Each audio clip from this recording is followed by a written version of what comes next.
Welcome to the YMCA Youth and Government Middle School Conference. We're so excited that you get to join us today. Really quickly, we have a brief training video for you that kind of walks you through how to log in the conference, how to manage your Zoom window, and then how to use our ranking worksheet. So we'll go ahead and get started with part one, how to log into the conference. To begin, you can go ahead and start by visiting our website. It's tennesseecce.org, and you can either type that in directly or Google it. We're the first result that pops up. Once you get on our site, it's going to look a lot like this. First thing you'll need to do is navigate to your conference page. So if you mouse over Youth and Government and then from the drop-down menu choose Middle School Youth and Government, you'll see a list of all the different conferences that we offer, and you're just going to try to find your own. Okay, once you get on the Middle School Youth and Government page, you're going to scroll down and look for your conference. So we've got Middle School YIG A, B, C, and D. You'll pick whichever one you're coming to. You can tell by the date. We'll use Middle School YIG B as an example. That's happening on March 24th. So if that's your conference, click into it. Once that happens, you'll know that you're in the right place if you see the right date. What you're going to look for is this red button that says Middle School YIG B Conference Login. When you click that, it's going to ask you for a password. We're using the same one that we've used all year. They do so yield in lowercase, no spaces. So if you need to see what that looks like written out, it's right here at the top of my screen. They do so yield, no spaces, all lowercase, I before E. Once you type in that password, you're going to get to a page that looks just like this. This green button right at the top is going to allow you to join the conference Zoom. So if you click that, it should take you right into the conference. And from there, you'll go to your committee room or chamber. If that button's not working for you for whatever reason, you're welcome to use the meeting ID and passcode that we've got posted here to get into your specific conference. Some other helpful things you'll notice on your conference page: there's a link to this video about how to Zoom, a link to your conference book, a link to the debate script in case you want to refer to it throughout, the ranking worksheet, which we'll talk about in just a minute, and then down here, direct links to your committee rosters as well as all the different committees' bills. Now these can also be found in the Middle School YIG B conference book, but if you want to jump right to a specific committee, you can use these links. At the very bottom of the page is a YIG help form. Filling this out is the quickest way to let a member of our team know that you need something. The more info you can provide, the better. But if you're ever having trouble throughout the conference, just fill out this YIG help form. It's sort of the bat signal to the CCE team, and we will email you back right away and try to get your issue resolved.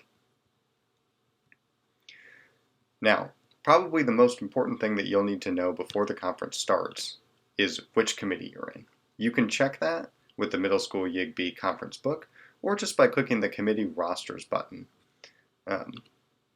Should jump right to a list that is sorted alphabetically by last name. So you're just going to want to find your own name and then find out which committee you're in. So we'll just use this as an example. Colin Adams from Hillsborough. Their component is the Blue Senate and their committee is S1. They're going to want to remember that S1 for when they log into the Zoom.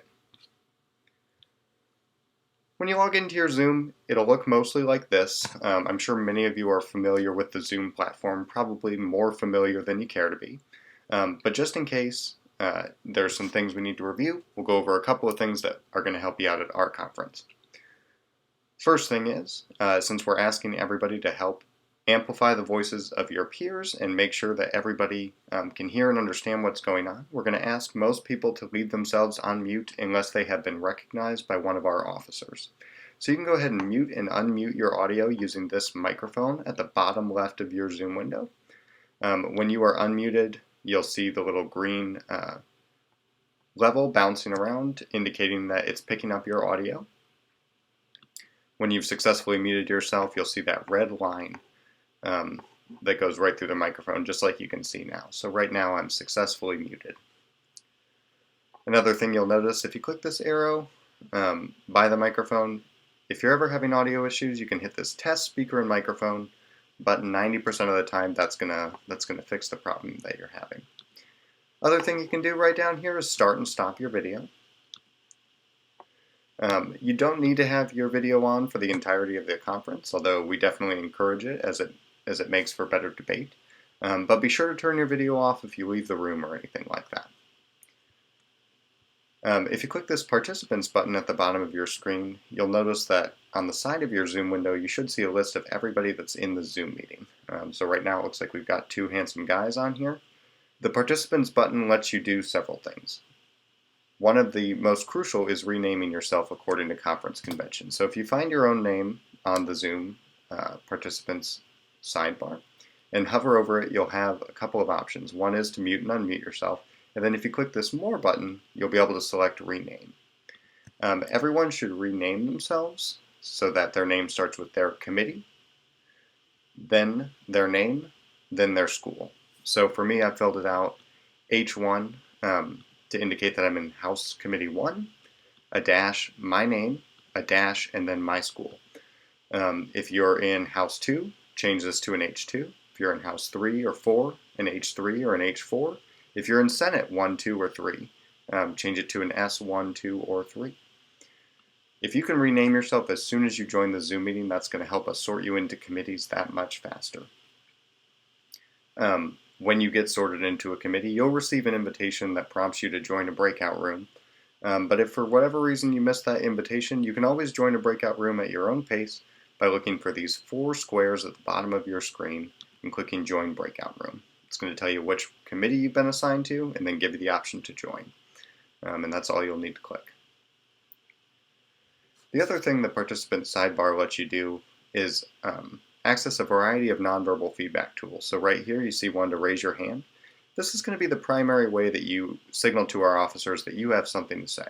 So if you want to ask a technical question or weigh in during Compro debate, just hit this raise hand button. If it works, you'll see a blue hand in the corner of your window and a blue hand next to your name. That's going to let our officers know that you have something to say, and as soon as they call on you to say what you need to, you can unmute yourself. If somebody addresses your point or the round passes and you don't get called on, anything like that, you can just go ahead and click this lower hand button to take that away. As long as you have your raise hand up, our officers are going to assume that you are trying to be recognized. So make sure to only have it up if you want to speak. Down here you'll also see a number of other controls our officers might prompt you to use. The yes and no button for voting on motions and things like that.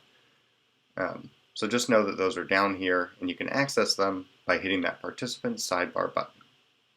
Let's talk a little bit about the ranking worksheet. In the morning when you are in committees, you're going to be asked to rank the different bills that you hear. We do not ask you to submit your rankings until the end of committee, right before lunch. Your officers will send you a link and instructions for how to do that. Only one person per bill team needs to submit their rankings. We're offering a couple different ways for you to keep track of what your rankings are during committee. So one is we have a ranking worksheet in the book that you can download, print out, and fill out if you want to do it by hand. You can also just keep track on a piece of paper. The other way is we have a digital version for you to use. So if you want to access that digital ranking worksheet, you should look on your conference page. There's a link to the ranking worksheet. If you download that, it opens a Microsoft Excel file that looks just like this.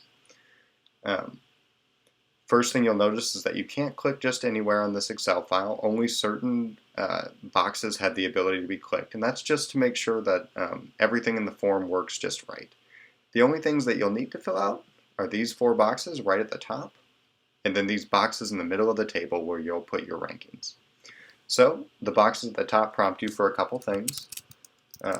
This top box asks you for the name of everybody in your bill team. We'll just say I'm going by myself, so I'll only put my name there.